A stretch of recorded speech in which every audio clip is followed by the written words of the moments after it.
Good morning and welcome back to Donnie's Corner. It's a very unseasonal day here in Texas. The month of June, it's a very cool, if you will, crisp morning. It's a beautiful day. So it's so inspiring. So I just pray that my daughter who's off camera, Sideria, that we bring something to you that's inspiring to you as well. Good morning, Sideria. Hi, Daddy. Hey. So I was sitting here thinking about what could we talk about today that I just want to, that makes me want to, or uncover some of like your past experiences. And you grew up during, I would say you were probably a little bit knowledgeable or aware of your surroundings by the 70s. I know that you were born in the 50s, right? The late 50s. And so you were probably around what, 11, 12 once the 70s came. This is a time right after the civil rights period. And you were kind of born into this place where there was segregation, and segregation was just ending.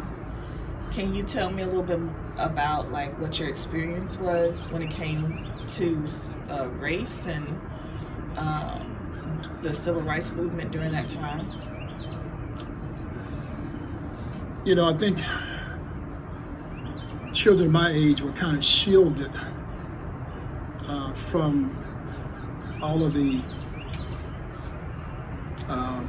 pain and suffering that our families, our mothers and fathers went through, and even my older sibling, my older cousins. In my age group, being in a little small town called Hobbs, New Mexico, we didn't run into some of the clashes and some of the innuendos, if you will, that most people did. And when I heard conversations from my friends on the East Coast and West Coast, wherever, deep South, some horrific stories. But we never really experienced that because of the little small city, I think, the little small city environment. And of course, we were always told, don't do this. My father used to tell me, don't ever look a white woman in the face. Little stuff like that, but just little stuff, not anything major. Didn't have any major breakouts, but my older siblings, she did.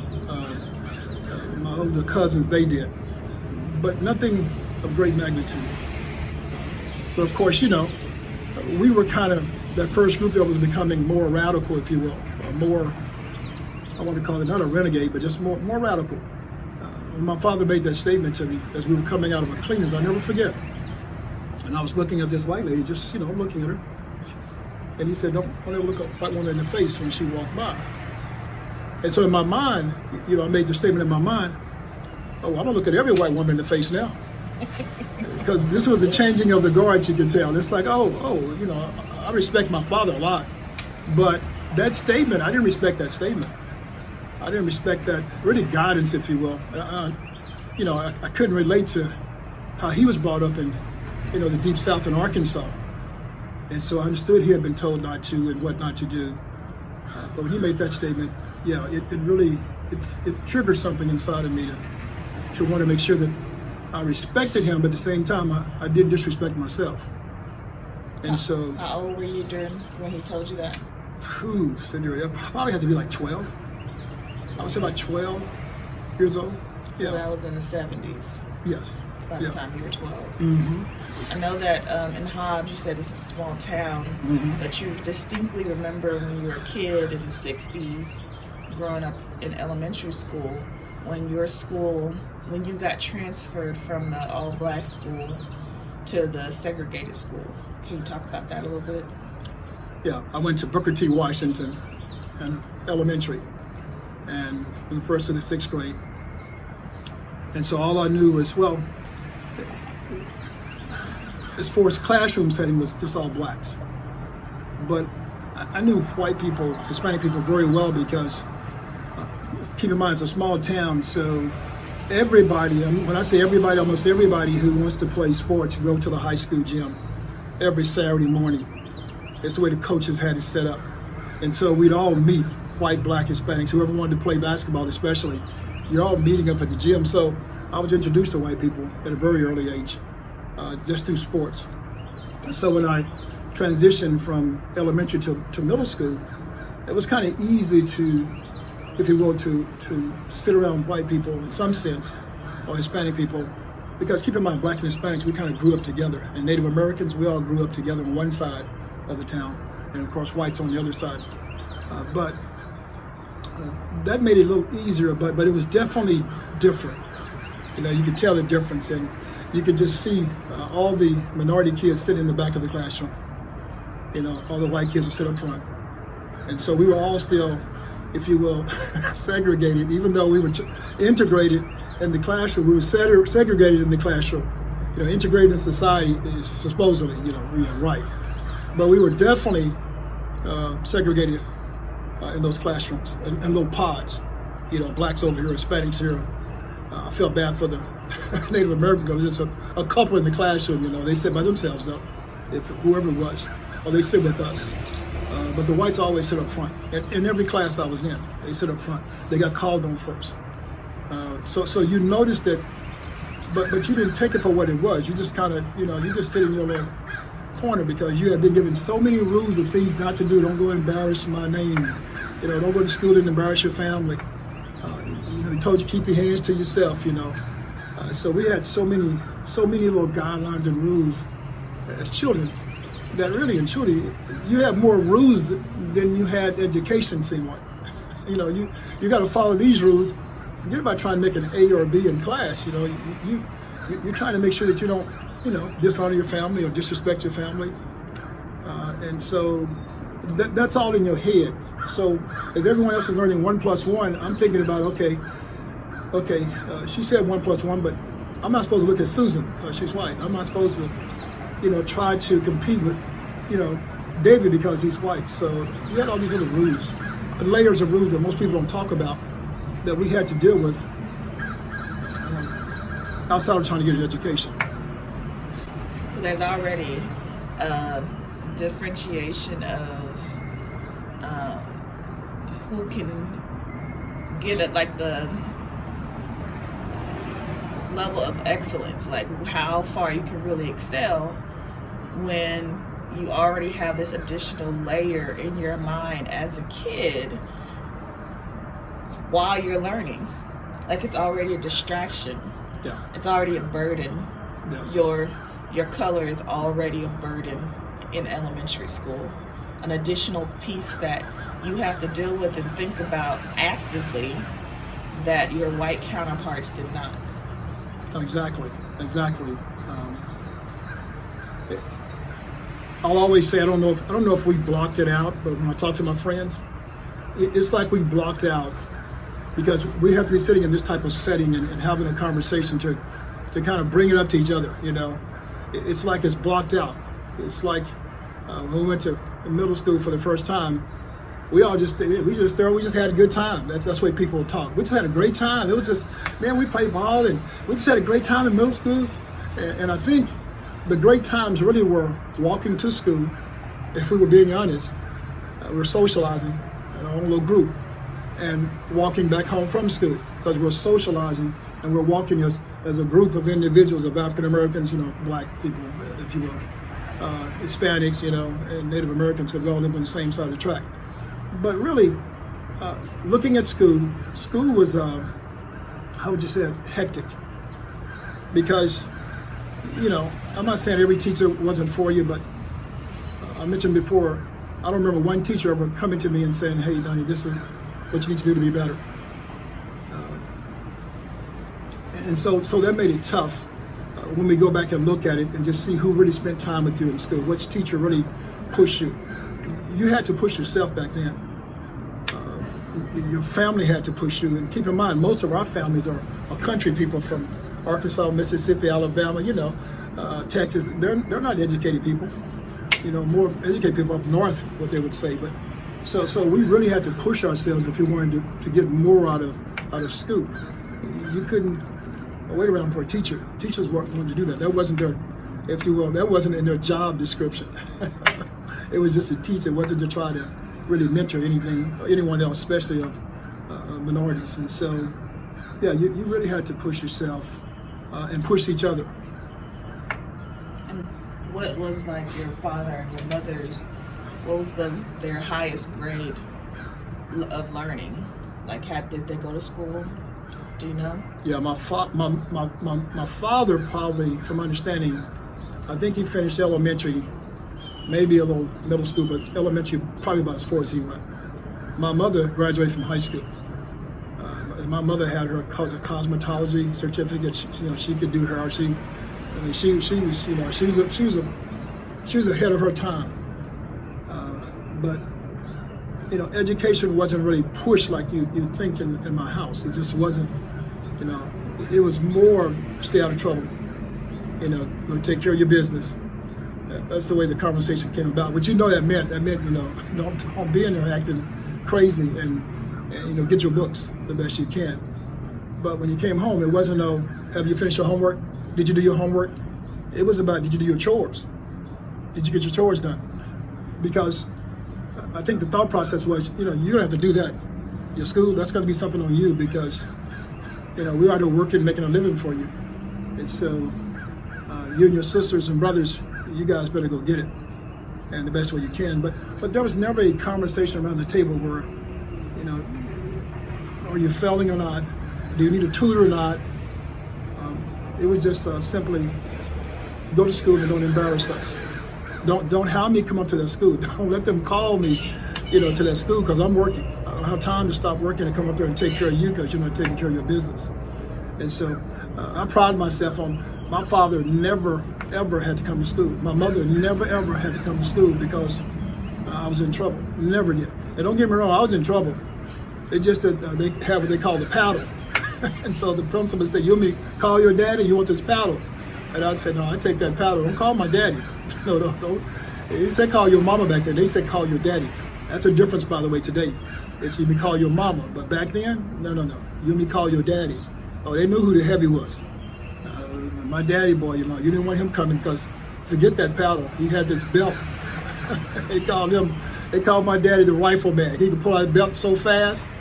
Boy, you didn't want that belt. I take a paddle any day. But that's the way it was. Though. We were, it wasn't, education wasn't stressed, as much until I got into high school. Yeah. So you said you got that paddle. What were you getting paddled for? Little simple stuff. Most of it was just simply horse playing. Yeah. Never talking back to teachers. Now I didn't mess with those teachers. That's one thing we were all taught. It's almost like we went into an orientation 101 for black people.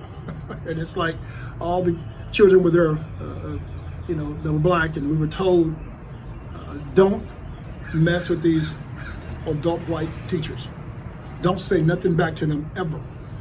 Now, we weren't put in a class, an orientation, but I'm just saying it felt like that because every family probably did the same thing. We knew not to mess with those teachers. Every single one of us. And I don't know of anyone who messed with those teachers when I came up. And not that you wanted to mess with the teachers, but don't get me wrong, teachers, they're not always right. And so we just had to take it. Whatever it was, you just took it.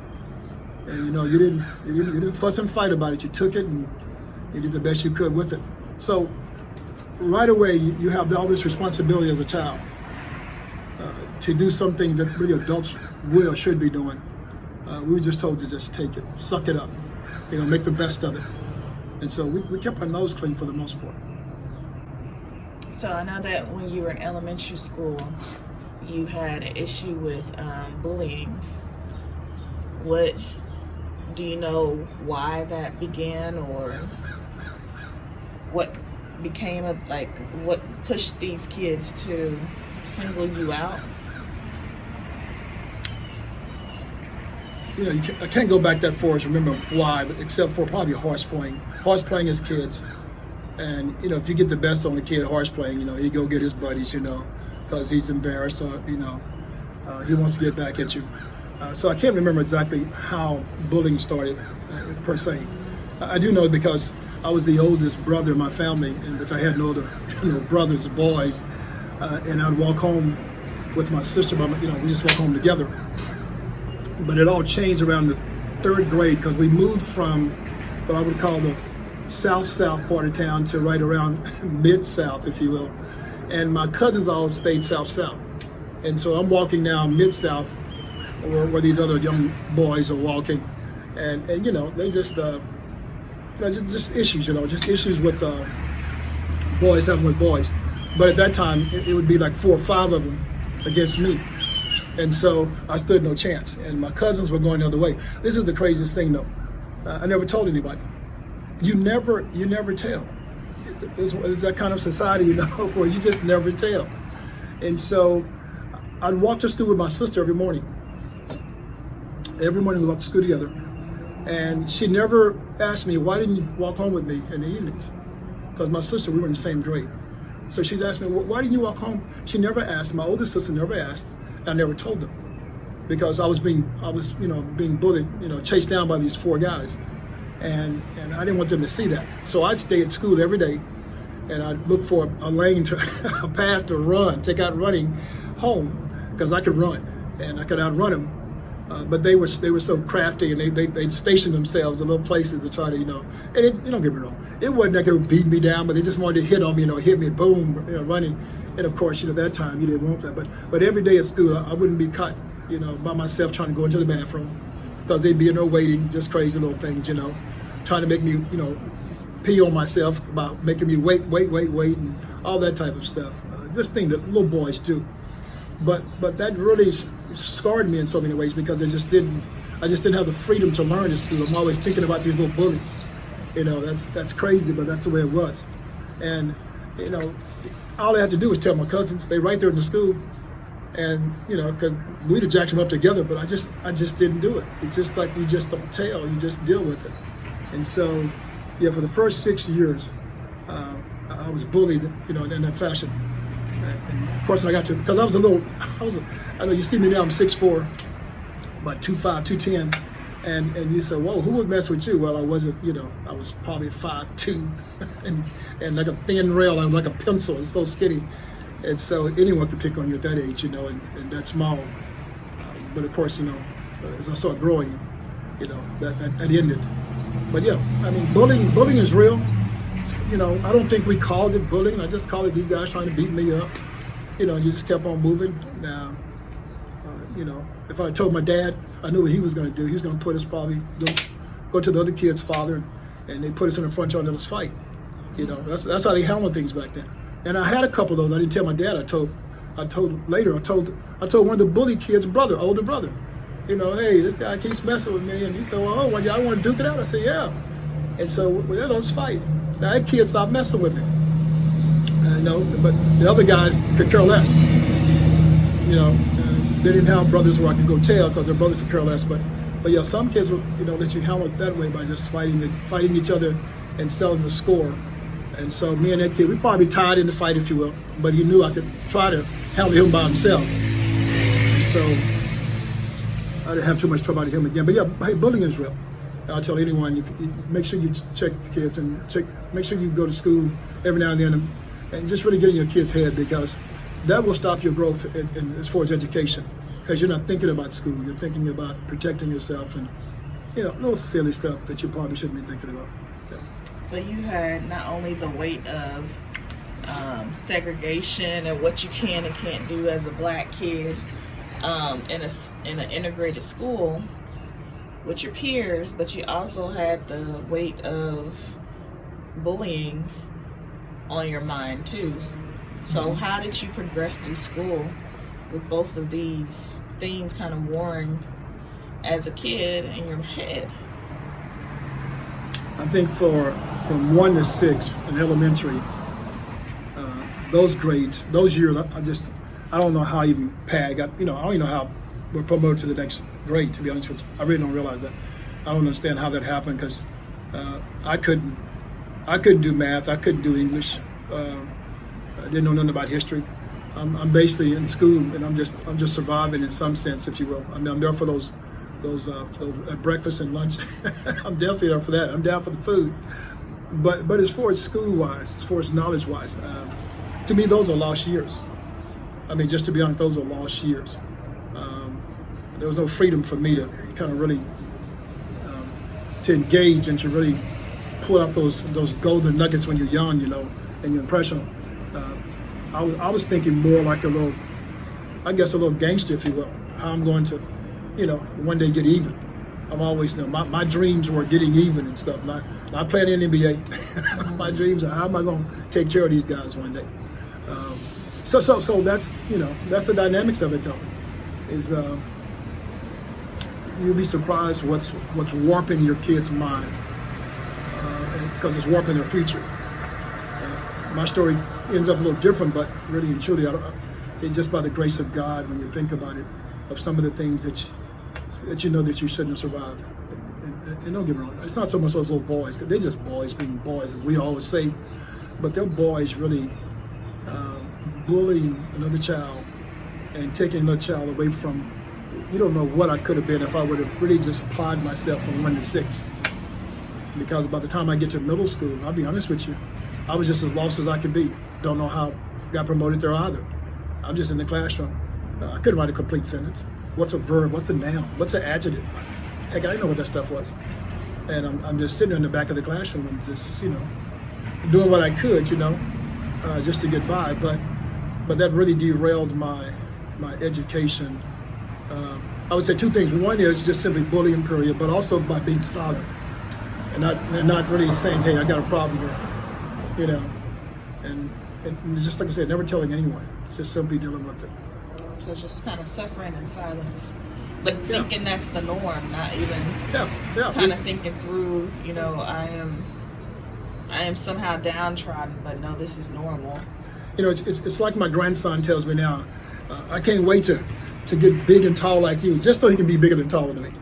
Well, my mind said I couldn't wait to get big and tall, because I looked at my father, my mother, they were tall people, and my uncles, they were all tall and big, big, strong guys. And so in my mind, I'm thinking, I can't wait to get tall. I can't wait till I get big and tall. I'm gonna deal with them then, not realizing by then I'm gonna be a grown man, and I've missed all this education. I've missed all these things that I really need in my toolbox for success. And so I was going to miss a lot trying to wait till I got big and tall, because that's going to take some years. But as a kid, you don't think like that. You're just thinking you're watching Superman every weekend, you're watching Tarzan, and you're thinking, wait till I get like him. Then I'm going to take care of these guys. Yeah, so that's, but that's a kid's mind. It's kind of warped.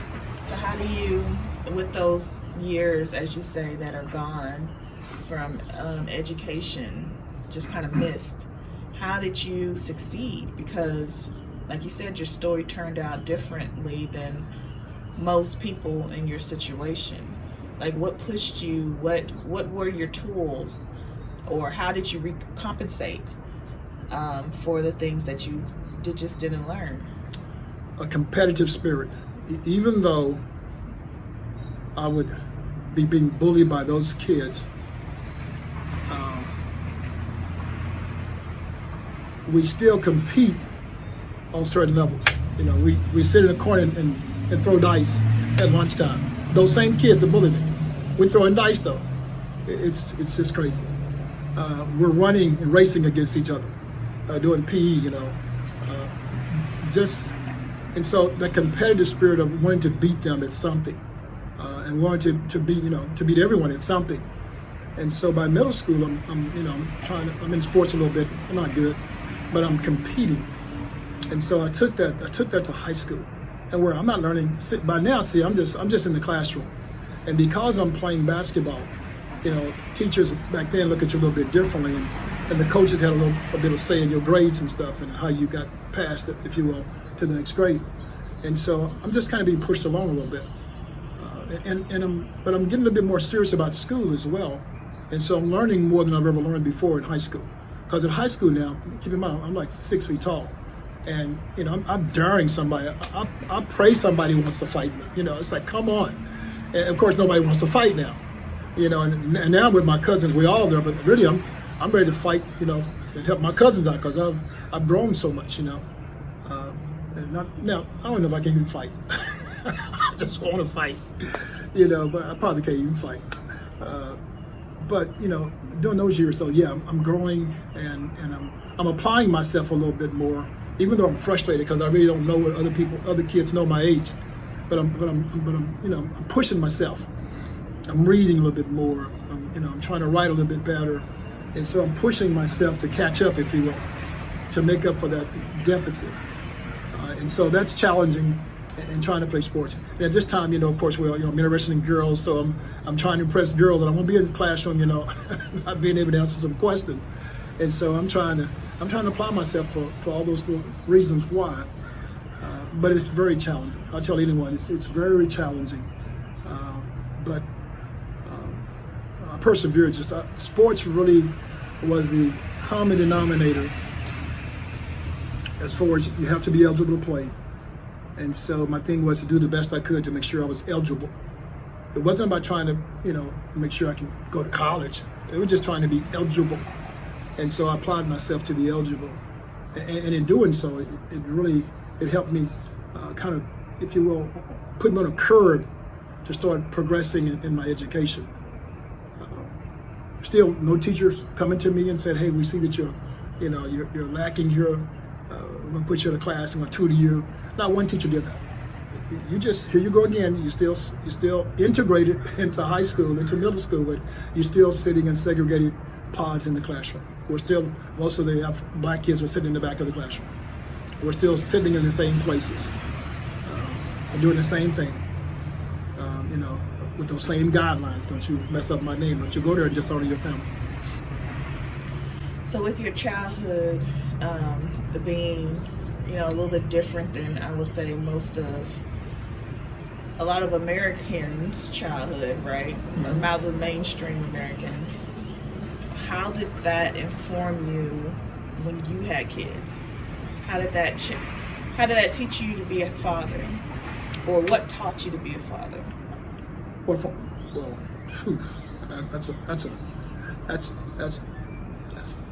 probably 10 years of conversation. But one is I learned from my mistakes.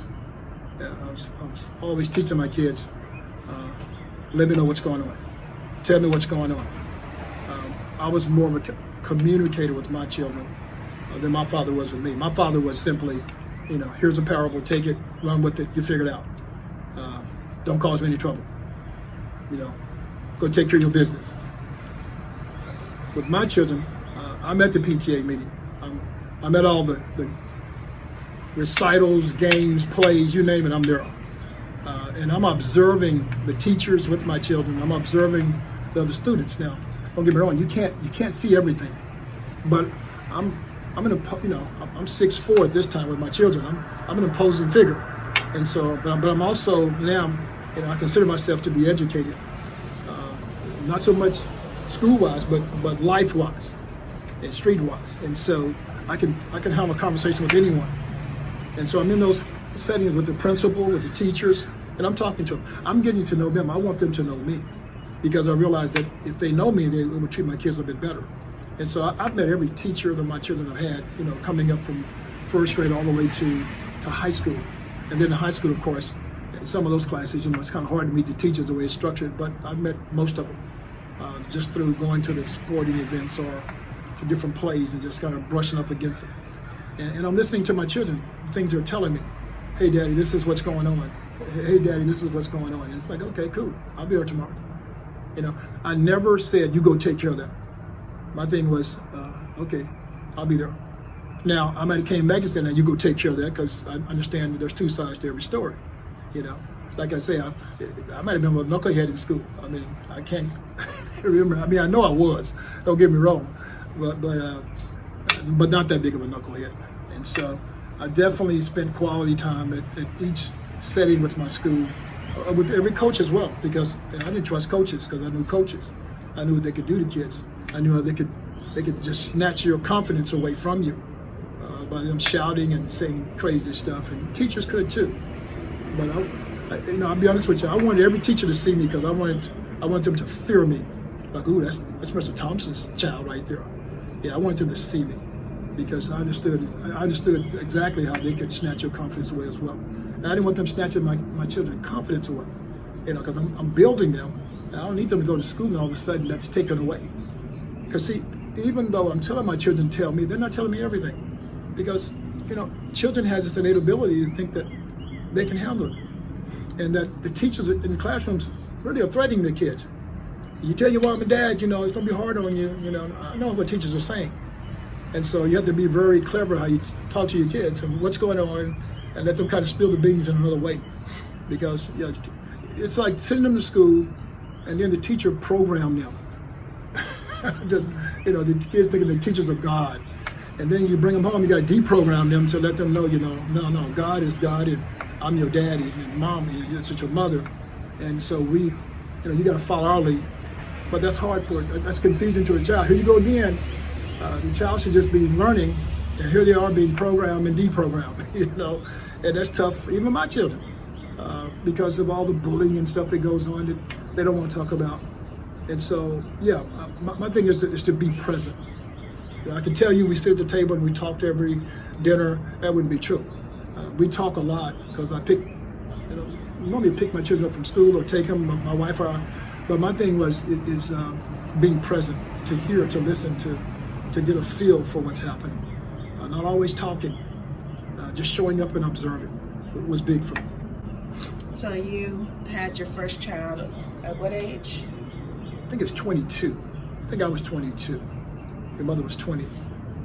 Yeah, I think somewhere around there, 23, 21, yeah. So how was that as almost a kid yourself, just fresh out of college, really, having your first child? Like, what did you tell yourself about the father that you were going to be? First thing is when my girlfriend then, because we weren't married, my girlfriend then, who's now my wife, came and told me that, she said, we pregnant. I said, no, we not pregnant. You pregnant. Talking about we pregnant. No, we ain't pregnant. I don't have, no, we ain't pregnant. No, you pregnant. But how long were y'all together before that? Wow, probably I would say 4 years before that. 5 years, 4, somewhere around there. But I watched my father, I watched my uncles and my aunts, but more than anything, I watched my father and mother raise 12 children. I never missed a meal. I know we talk about people eating sugar water sandwiches, and we all kind of joke about that, and that really happened. I had a sugar water sandwich because I wanted one. It didn't have to have one, but I wanted one. But I never went lacking for the things that I needed. I had clothes, I had shoes. Now I didn't have an abundance of anything, but I had those things of necessities, little things you really needed to survive and to be present. But I watched my father. I watched his struggles, educational wise. I watched him be up for promotion, but because he couldn't read that good, because he couldn't write that good, he turned it down. And so I look at those different things that really, probably most of my family didn't really consider. But I look at those things and I'd say to them, I want to be a good reader. I want to be a good writer one day. I want to be a good communicator one day. And then I look at my mother, who was always talking to me, pouring into me, communicating on behalf of her and my father, And so my thing was, well, if I can get that right there and I can get his heart, I'll be pretty good. What do you mean his heart? Oh, just strong man, just strong will, a provider, a protector. You couldn't find him any better. My father was awesome. I knew I was a little knucklehead at the time, but my father, took care of business. Home every night. I've never seen him away from home. I'm not saying what he didn't do. I don't know all that, but I know what he did. Wasn't a drinker. Wasn't into drugs. As a matter of fact, he taught us all don't mess with that stuff. So we steer clear from a lot of things just because of my father being in the house and being the person he was. But when you look at it from that perspective, I knew I wanted my children to have more, to be. And so when we started having children, I was a protector. Probably, I was told I was overprotective. Yeah. I'd go and put tape on all the edges, all the corners of the house. I was very protected. Didn't want nobody holding my baby. I'd hold my baby all the time. People said, let me hold the girl, Donnie, And so, very protective because of the wolves out here in this world. My father never allowed my sisters and my brothers to spend the night with anyone, even family members. Never, not once. Now I could, oldest boy with his brother, I could stay all night with my uncle and his sons. And that didn't happen too many times. And that was, me pushing that. I'm pushing that issue. But my father was so protective of his daughters. I'm spoiled, very protective. And so that made me understood that why is he so protective? And then, as you get older, you start realizing sometimes your uncles are the predators. They are the ones that you're protecting your children from. So I started realizing that, I can't really trust anyone around my girls, my son, just got to keep people steer free of them as best you can. And so that's what I was doing, at a young age. Man, I probably was overdoing it, but I was very, very protective. Your mother want to go out somewhere. I said, well, yeah, we're going. Want to get a babysitter? No, baby going with us. I can't trust no babysitter. It's crazy. I'm serious. You just couldn't trust people. I'm in Dallas, Texas, no family. And so, that was tough for me to leave my baby with anyone except for me. I didn't want to go to work. If I wanted to work, can she come to work? And, if it had been a daughter-daddy day every day, my daughter had been sitting right there at work with me in a stroller. Because no one could take care of my baby better than me. Now, this is just the way I think every father should be. And I know people say, well, the mother's taking, well, yeah, the mother's fine. That's okay. But really, that's my seed. That's what my father told me. That's your seed. Your wife has something to do with it, but that's your seed. And people, society's just kind of flipped, if you ask me. Just don't really get the big picture, especially fathers. But that's your seed. And so you protect your seed, you provide for your seed. And so that's what when I had my children, my thing was to bring them up, to make sure that they would get a great education, that they wouldn't have to suffer like I did in the classroom, the bullies and stuff, because I'm more involved. And like I say, you can be bullied and your father never know about it, no matter how much you try to protect them, because kids don't tell, kids won't speak up. But my thing was to reduce that, limit that as much as possible. So what does your day-to-day look like with your kids? I know that when I was a kid, you used to play basketball on the weekends, and take me. Yeah. And I was in the rafters as a toddler. Yep. While you were playing your game. Yep. And when I had to use the restroom, you would stop the game. Yep. And take me to the bathroom. Yep. So what did that look like with my mom? And I know that you had so many kids you had 3 kids under the age of 6 at one point. Mm-hmm. So how did you share in that responsibility? Yeah, 4, 2, and birth. Yeah. My thing was to, let's be frank, it was to keep treating your mother like the queen I felt she was, and to treat my daughter like the princess that I wanted them to grow into, and my son like a prince. And so most of my work was done, of course, after you guys got out of school, I'm coming home from work because I'm working long hours. And so when I get home, I'm doing whatever I can. I'm kind of doing what they call, I'm setting the table, if you will. Your mom she's already cooked by now. By the time I get home, you guys are probably already eating. And so what I'll do is, she go take her bath, whatever, get you guys ready for school. I'm setting a deck. I'm cleaning up. I'm washing the dishes. I'm doing whatever I could do to help. I'm, helping maybe putting your clothes out, especially my son's clothes out. I'm trying to do all those little things that take the load off of her so she can get in bed.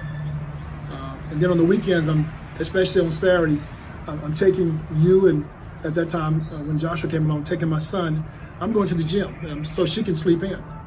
And so we're at the gym. Yeah, you're right. You're up in the rafters, and I'm working out because I just had to work out. It's just in me. So we're working out. And when you had to go to the restroom, I stopped the game. Everybody, oh man, all my friends were just, and these were my friends. I didn't even know these guys. We just meet at the gym, but they let me stop the game. And sometimes I'd sub somebody in probably or whatever. But yeah, I take care of my business. And that's just really, I'm just doing stuff, but at the same time I'm doing that stuff, other men was telling me how I was teaching them how to handle their daughters and sons. And I don't even know it's a teachable moment for them. But those were teachable moments for them as well. As we got old and people started telling me, man, you remember you did this? And man, I admired you for doing that, bringing your daughter out, and then you stop the game, and you sub out, you go take her to the restroom. You never were hollering or letting some other woman take her, blah, blah, blah. So, no, I couldn't trust another woman. Those are strangers.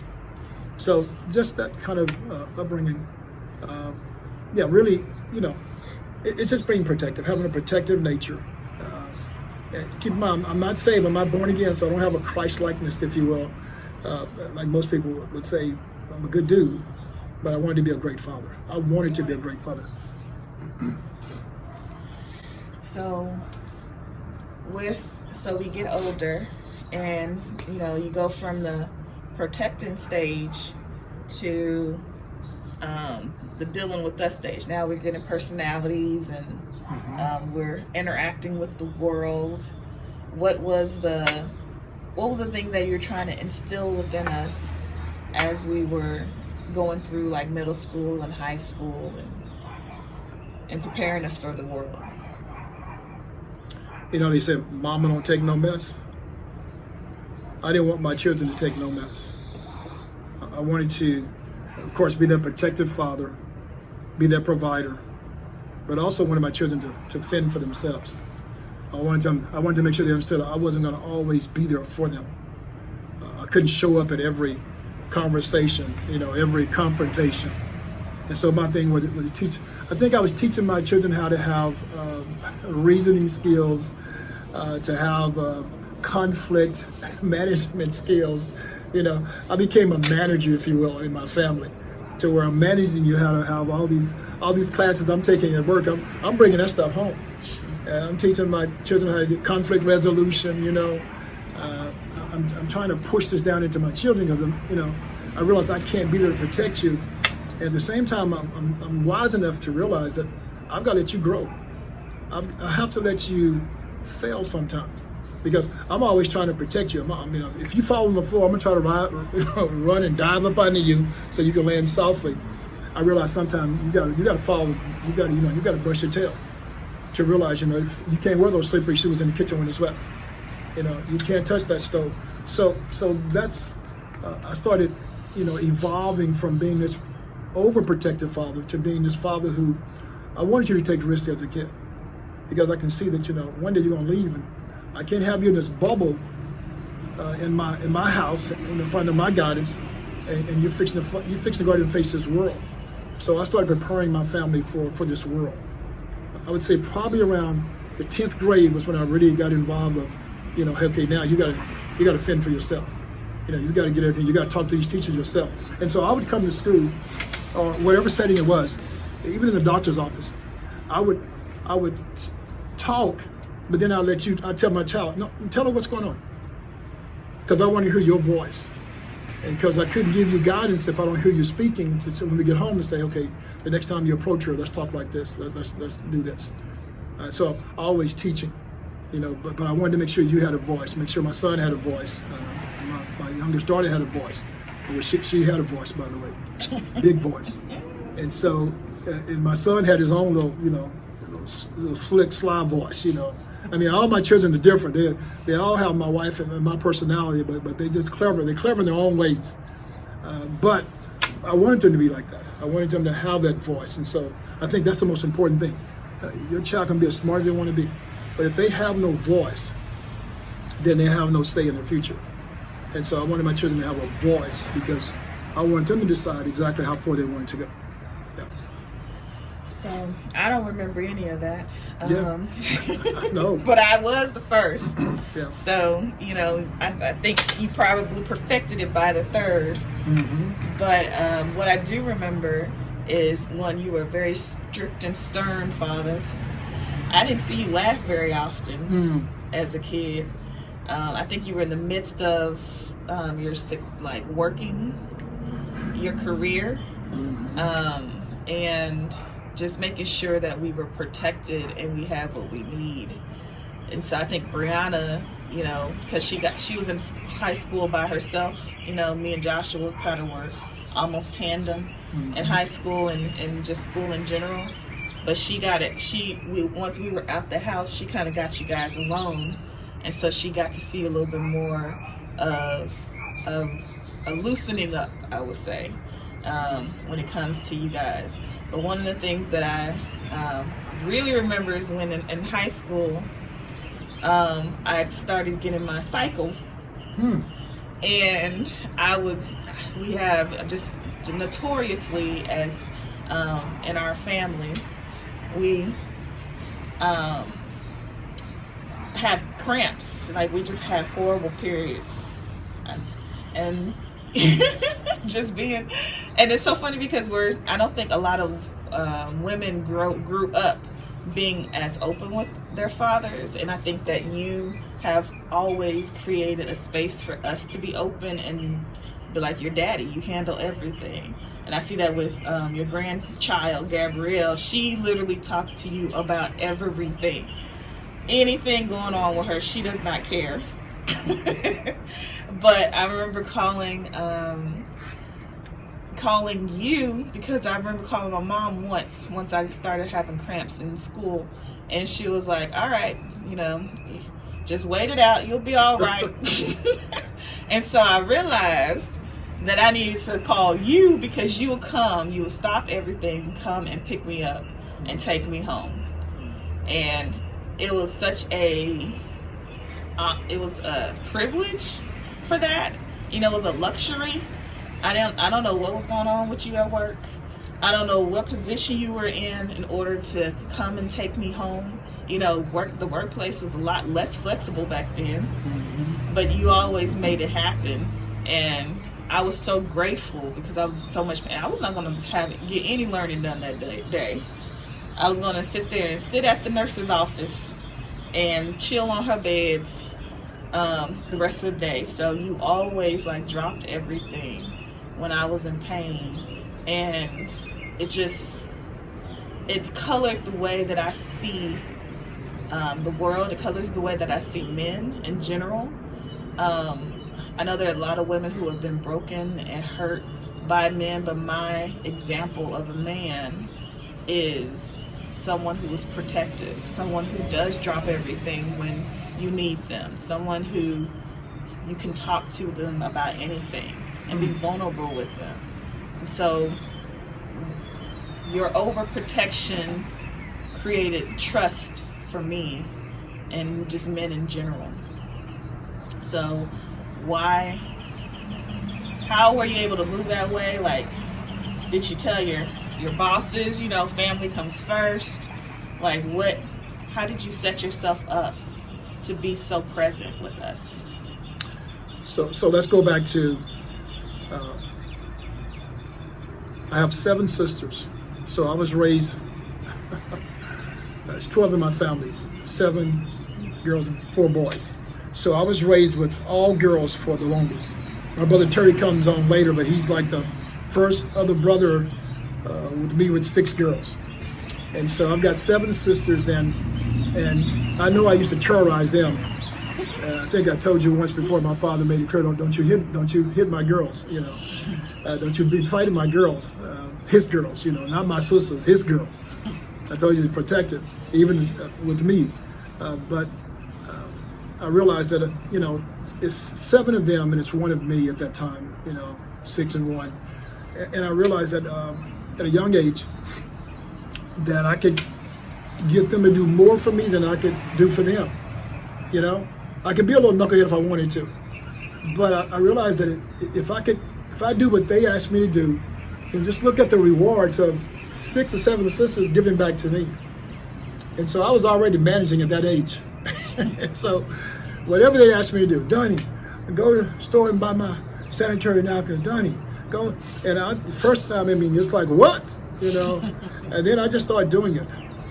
Whatever they wanted, I do. My sisters would show me, whatever. It was crazy. I can't even get into it because it's crazy. My wife came to my hometown. She's like, what the heck is this? My sister would walk in and just have their bras on, just walk in and walk. Now, I'm used to this. I'm just used to my sisters just being free around the house. No nudity, but what I'm saying, just, but just not as covered up as my wife was used to. And I'm just moving, right? What's wrong? She says, she has a bra. And it's like, yeah, sister, she cool. I was raised that way, to where we were just simply in the house. The house was our safe haven.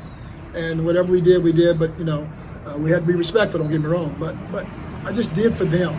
So when it came to my girls, when it came to my wife, by the way. They were open with you, in other words. Oh, my sister was very open. I knew everything. If I mean, I knew everything that I needed to know as a young boy, way too much probably, way too much. I mean, stuff I didn't need to know because my mother was open as well. But my sisters were very open.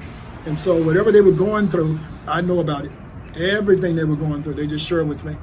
And then, of course, when I got married and my wife seen how open my sisters were, it made her more open, I think. Even though she liked it, she said, there needs to be a line here between you and your sisters.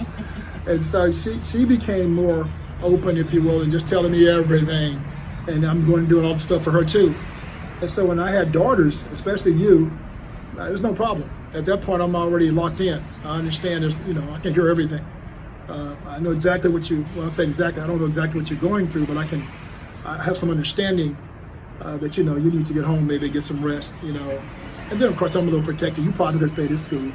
But, I'm daddy coming to the rescue. I'm Superman coming to the rescue. And I just made a way. There's always a way to make a way. On my job, I was, I tried to be the best employee possible. So if I need to get away, I could get away. If I needed to have an extended lunch break, I could have one. I was always managing my job, managing my bosses, I would teach anyone that, by the way, learn how to manage your boss.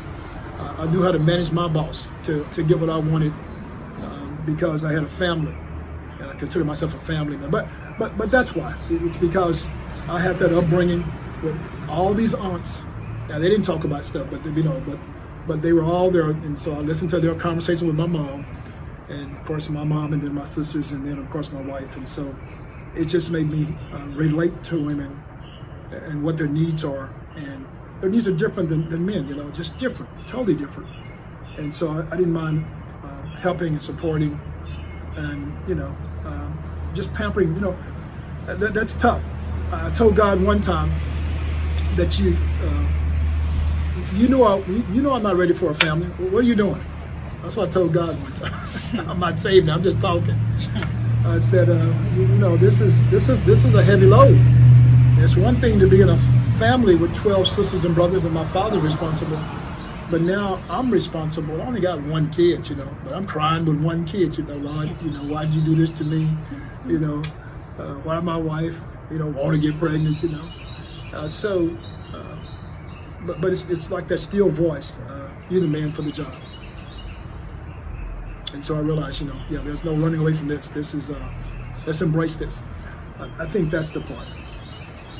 And I told myself, let's embrace this. I've embraced it since the first day. Yeah. I remember your sisters as a kid. When we go back down to Hobbs, your hometown in New Mexico. Mm-hmm. As soon as you come in the door, they jump on you and just kiss you all over. I'm like, who is this lady on my father? Like, that's my spot, not yours. Mm-hmm. So they're very, very expressive. You have a very expressive set of sisters. Oh, yeah. And just a lot of personality. Yeah. And it takes a very strong man you said you weren't ready for fatherhood, and I know that your father led your house, but in some ways when you're the oldest anything, you're also the leader. Yeah. And so you created a place, you created a safe space for them to be able to be who they were. Mm-hmm. You had a hand in that, I would say. And your parents definitely did, but it's you as well, because they look up to you. For guidance. They look up to you to know what's right and wrong, and what are the rules of the household. How do we exist in this culture? So, I think that definitely prepared you for fatherhood. Yeah, my father wasn't a very affectionate man, especially with his sons. That wasn't gonna happen, but you better not hug me. My father wasn't like that.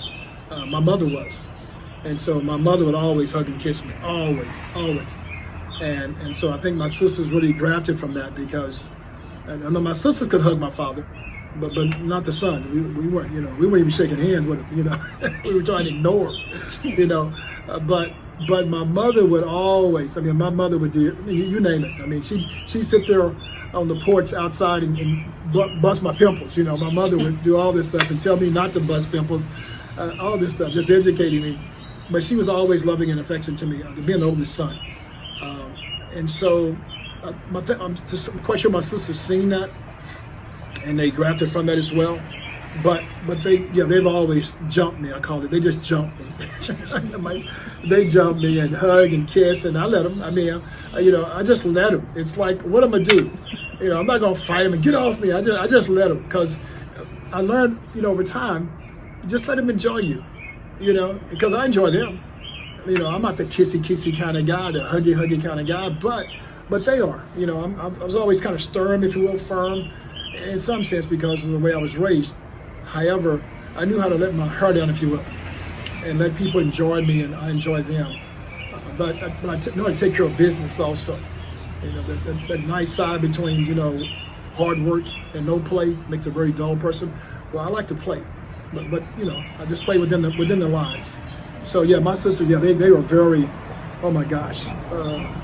They'll just jump me like, football team and just tackle me and just love on me. But I love that though. I needed that because of my upbringing.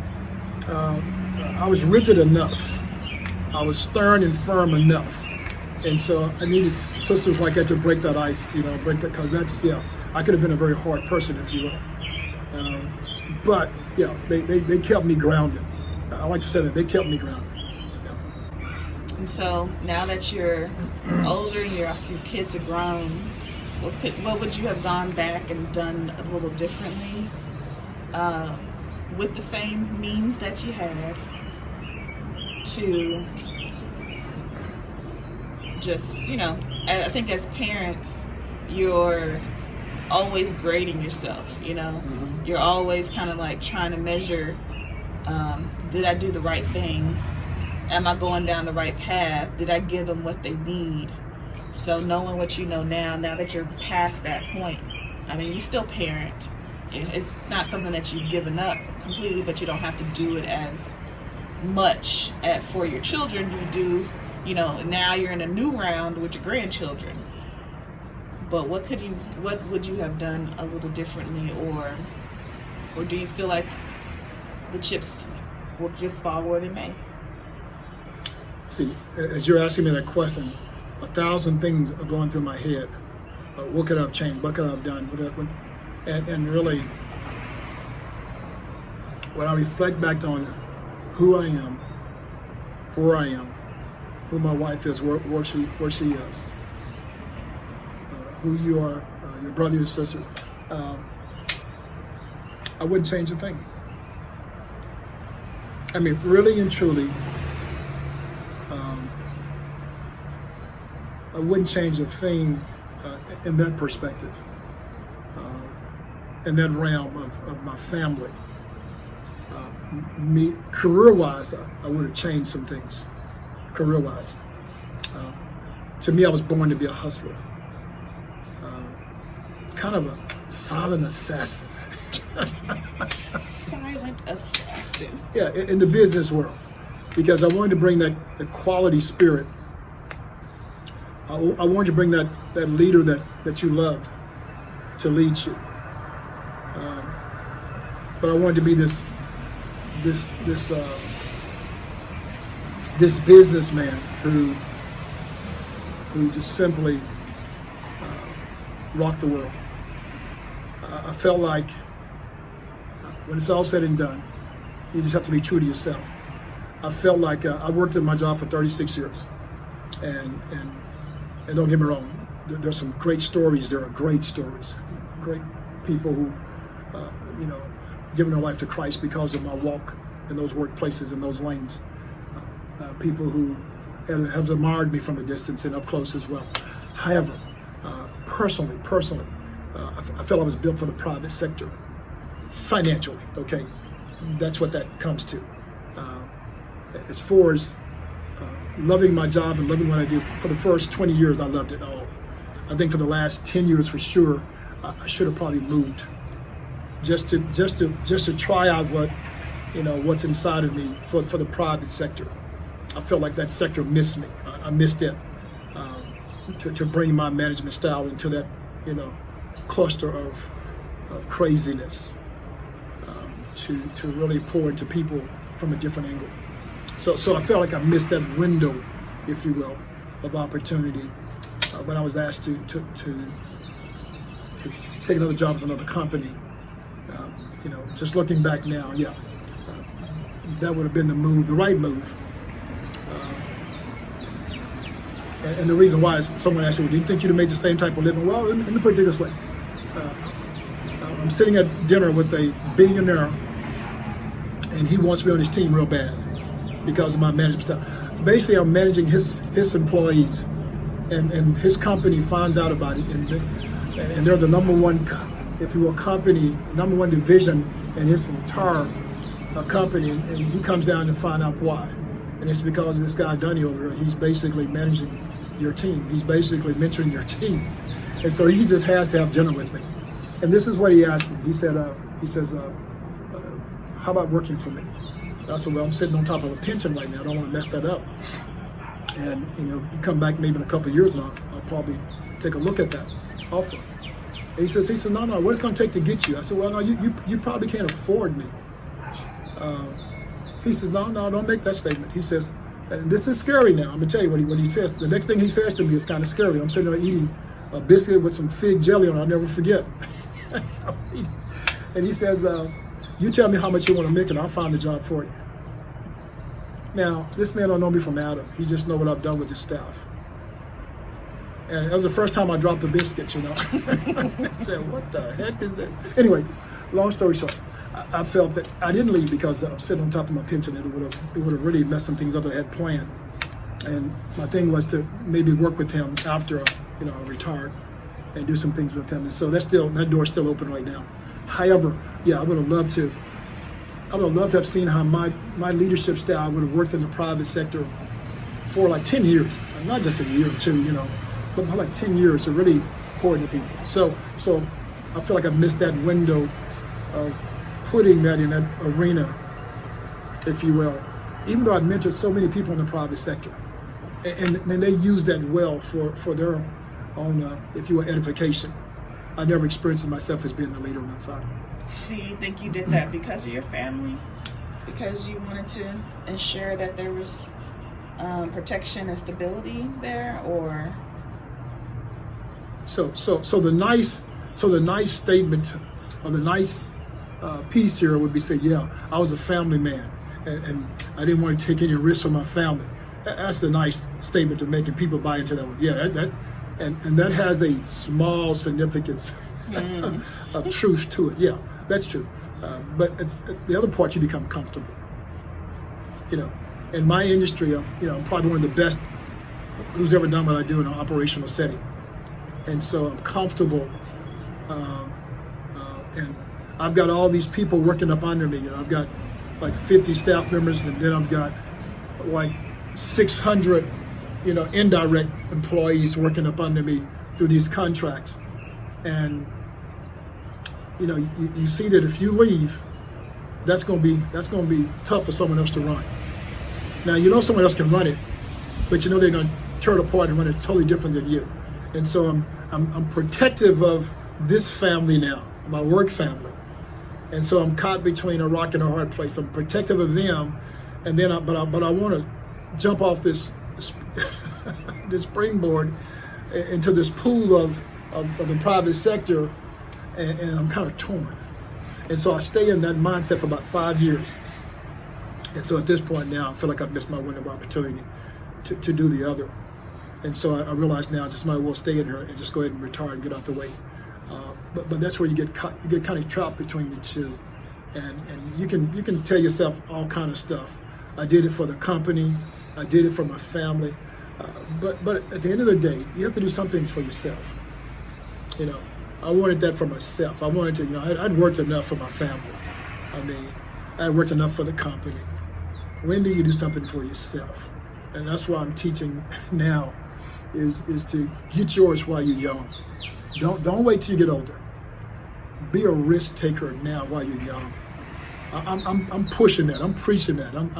That's my passion now, is go get it while you're young. Because the older you get, the more comfortable you become, but also you take less risks.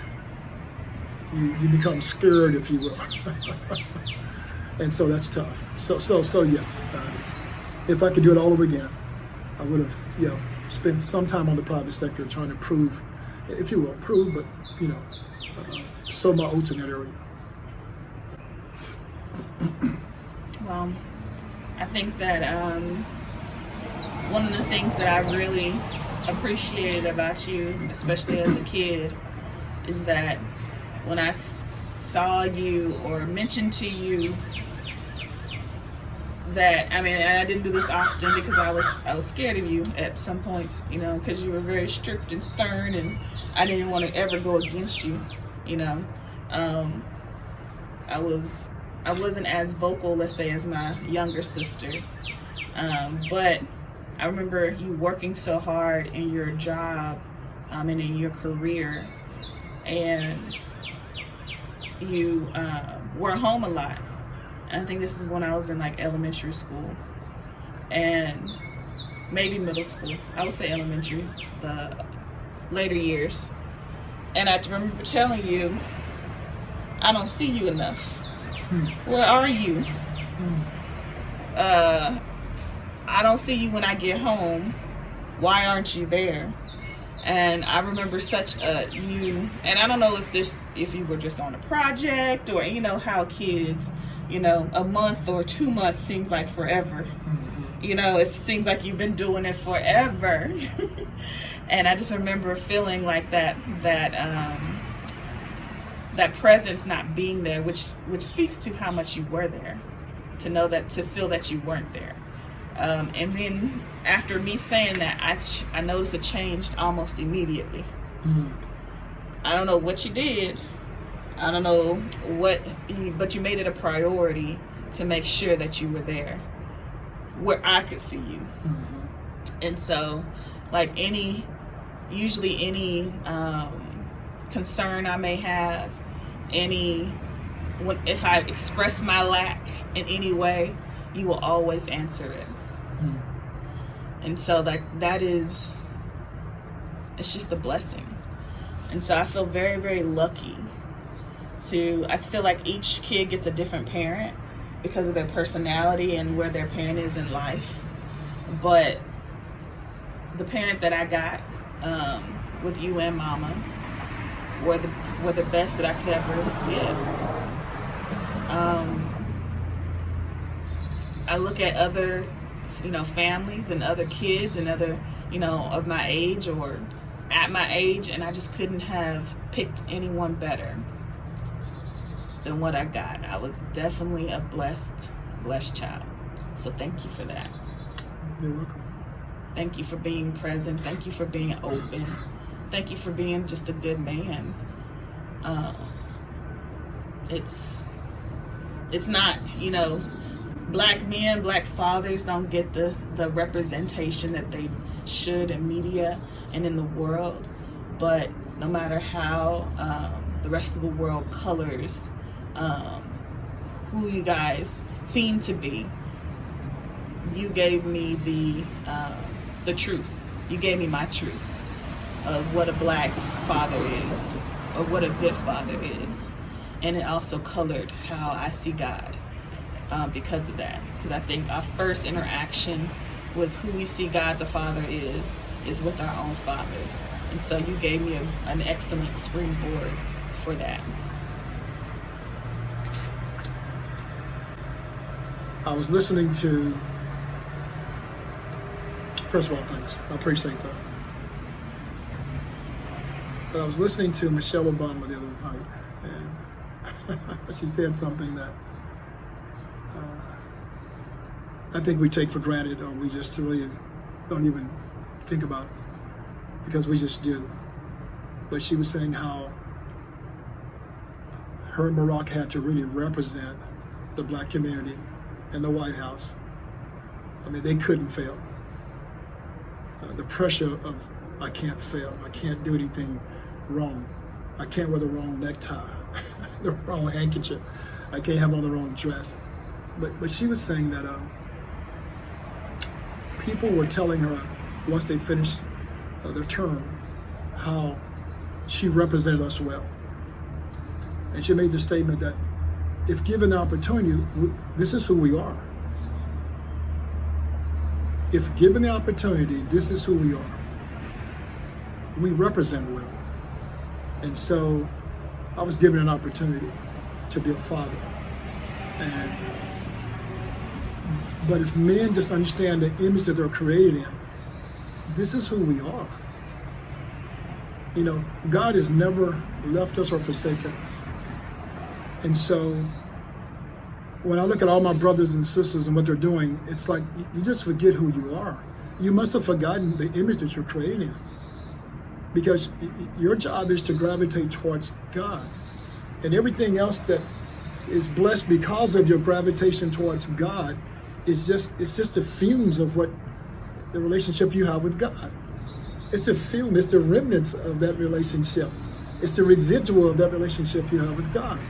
That's kind of shedding off of you that everyone else is blessed by. They're not even getting the full you because you're so connected to God. And if man would think like that I'm creating this image and I'm trying to make sure that I stay in that image. And if I stay in that image, not being perfect, but stay in that image, everything around me is blessed. Because this is who we are. We are in his image. We're not what the world is saying we are. Out here on all these streets corners doing all this crazy stuff that you see men doing, leaving their families, that's not who you are. That's who you become. And my thing is, we need to get back to who we really are in Christ. And once we do that, I tell you, it's going to be awesome. Once men take his place. I don't even talk about the women. Because if men show up and show out, that's where the blessings flow from. Women are doing what they're doing because, let's be for real, there's a lack. There's a lack. But that's who I am. My thing is to walk in his image as best as I can. And you can find fault in all of us. However, I'm trying to walk in his image. That's what makes me the father I am, the husband that I am, the brother that I am. And I pray the believer that I am. Boss that you are. That's a whole another conversation, the word boss. I would say that people, what I see that you do so well, and that you're always, telling me that I need to do better at, is like what you say to yourself. And the words that you say, how you see the world. And I feel like the more you let go of the distractions, the more you ignore the distractions, the things that don't serve you or don't push you or make you progress, the more you tend to, I would say fail, but the more insecure you are, the more less confident you are, the more the excuses you're able to build up and allow those to rule your life. You do a very, very good job at ignoring the distractions of saying who you are and not allowing anybody else to define you, as well as seeing a situation and knowing that you can overcome it. Like you immediately label yourself as the victor. In every situation. And the more I think that's informed like your life and how you respond to life, which creates a great husband, a great father, a great leader. And the majority of the people just get bogged down by the distraction. They allow the distraction to inform who they are instead of them telling the distraction or telling life who they are instead. Yeah. I like to look at it from this perspective. Read the room. Read the room. Most people will read the room and understand all the players in the room. Most people. But what they don't do is they don't read themselves in the room. See, I like to read the room, but I like to read me first. And so I like to read exactly where do I belong in this room. Being quiet and just listening and absorbing. Or am I a person who everyone wants to hear? And most people don't read the room from that perspective. They read it to see who's in it, but they don't read themselves to see where they belong in it. The reason I'm bringing it up is because I think I'm a very humble person.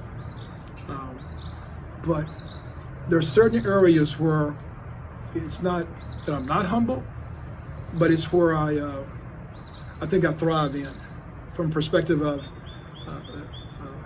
just playing golf, for instance. One of my friends showed me something with my swing, and you say I'm always, speaking words into myself. He'll say, "Man, that was a good shot." I say, I'm telling him I'm self-taught. Now he just showed me how to hit the shot, but I take an ownership of that shot now, and I say I'm self-taught. I don't give him no credit because I'm speaking it into myself. I'm self-taught. He said, "Boy, if these people only knew, you ain't no humble rascal. If these people only knew, boy, ooh, that dirty something else." I said, but that's what you have to do. You have to speak to yourself. You have to read yourself. You have to know your limitations, but you also have to know that, when you have to push on the gas to get past some of your limitations sometimes. You just have to realize, and sometimes you just have to be quiet and listen. I think I do a good job of that, and sometimes too quiet, sometimes for too long, because you think of stuff after a meeting or something, and it's like, oh, I should have said something. Well, I stopped doing that. I stopped doing that years ago, where, if I got something to say, I'm going to say it, and they take it the way they want to. Because, you have to realize, who told me this? I forget who told me. You do realize that when you're speaking, you're the expert on that subject. I never thought about it like that. He said, they came to hear you. And so when you're speaking, speak. Because they don't know if you're saying something wrong or right. You're the expert. So if you mess up, you can clean it up real quick, and no one knows because you're the expert. And so that's the way I've kind of lived for the last maybe 20 years, is that most of the subjects that I'm talking about, I'm the expert on that subject in some sense. And it depends on the room now. In some rooms, I'm just quiet because there's more experts in the room. I'm listening to them, I'm absorbing, I'm learning. But every once in a while, I'm the expert in the room, and so they've come to hear me. And so that's where it comes from for me, speaking into myself. And, one of my bosses told me years ago as well that I was doing something for the company, and I was doing it. It was the whole nation was looking at it, my operation. And he told me that if you don't market yourself, if you don't market that that's your product, that that's something you did, if you don't market that, if you don't tell the world you did that, someone else will steal it from you, and they'll market it and it becomes theirs. Very good lesson. And so that taught me, he was telling me, you have to encourage yourself. You have to speak what you're doing. You have to brag about it. But people need to know that's your brand, that's your name. Don't let someone else come in and, put their brand on it because, you're so silent. It's like, no, that's your brand. It's a way to do it without being arrogant, and so that's what I do with my friends. My friends see me different outside of my job. My friends who know me know how confident I am, and know I can talk some noise, outside my job. Even some of the people in my job understand it to a certain point. But yeah, you have to have humility with the dose of confidence. And I don't think people think you can manage and live that way successfully because people think you have to be a bully, you have to be aggressive, you have to be assertive, you have to be all these things. No. You need humility because it grounds you. When you are confident and, let's be for real, and you are aggressive and you need that, and assertive, and you need to be that way sometimes, but you need to have humility because if not, you're like a wrecking ball in a china shop. You'll destroy everything in it after a while. Humility brings in that peace, if you will. It makes people want to work with you and for you. That humility. But when you're just running like a bullet, you're like a magnet. You pull other people with that same type of perspective, like a bull in a china shop, and all you're doing is all running together and turn up the whole china shop. You're gonna be successful for a season, for a year, maybe a month, and you're through. Because see, you've given yourself to the race of being, a quick race, a sprint, in which really it's a marathon. And so, I speak life into myself because keep in mind, you come out of a bully mentality from a young age. You come out of aunts and uncles speaking some negative stuff into you, people down the road speaking. You better encourage yourself. That's what I think the word, the song says. You know, you speak to yourself, encourage yourself. You had better encourage yourself, because no one can encourage you more than you can. No one. And we all look for other people to pour into us, to validate us, and that's a beautiful thing. But if you don't have enough sense to validate yourself, yeah, no one can do more than what you can do. No one can, because no one is truthful with you, because you know how to read you. Yeah. And you know, some people just saying great things just to kiss your tail. You know, and I don't like those people, by the way, but I get it. I get why they're doing it, you know, because it's what we've been kind of conditioned to do. But yeah, read the room and speak to yourself. Well, just want to say Happy Father's Day to you. Hey, Happy Father's Day. Thank you. Oh, okay. And to your audience out there, I hope that this conversation just about like how you grew up, how your father treated you and was a great father, and then how you were a great father to me.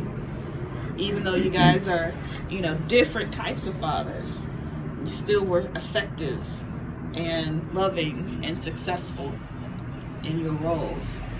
So there's not just one way to be a father, but the theme and the thread of it is being unconditional in your love. And so I just want to encourage those out there who may be struggling in parenthood, because I hear it is one of the hardest things that you can do, but hopefully they can garner something from how you move in the world. So just as we're closing, I think my father and I are one. It's just that I took he became in his older age what I was in my younger age. He became the big teddy bear, if you will, that my sisters were all hugging and loving on in his older age. He had softened up. By him teaching me, he taught me to soften up as a teenager. See, that's the hard work he put in. He put in all the hard work so he can make it easier for me. If you look at the cloud, you'll see the silver lining. You know, if you look at it now, because we can talk about my father in a different way, but if you look at it, he was hard so that I could be soft. And even though you see me as being rigid sometimes and focused, because it's a time I'm living in, I'm a young man. But my father, as we close, my father was a certain way because he read the room, and he knew that he wanted his son to have more and better. As we talk about that one day, we'll talk about my father never taught me how to work on a car, and he's a mechanic because he didn't want me doing that type of work. He wanted more from me, and so yeah, that silver lining is in that cloud of I'm this way, so you can be this way. So your daughters can praise you from this level, because see, my sisters praise my father big time. They all tell you about my father. They love my father. They tell you about him. And so it took me years to really praise him because he raised me different. And now I see why, though. I know why now. Yeah. His sacrifice made me a better man.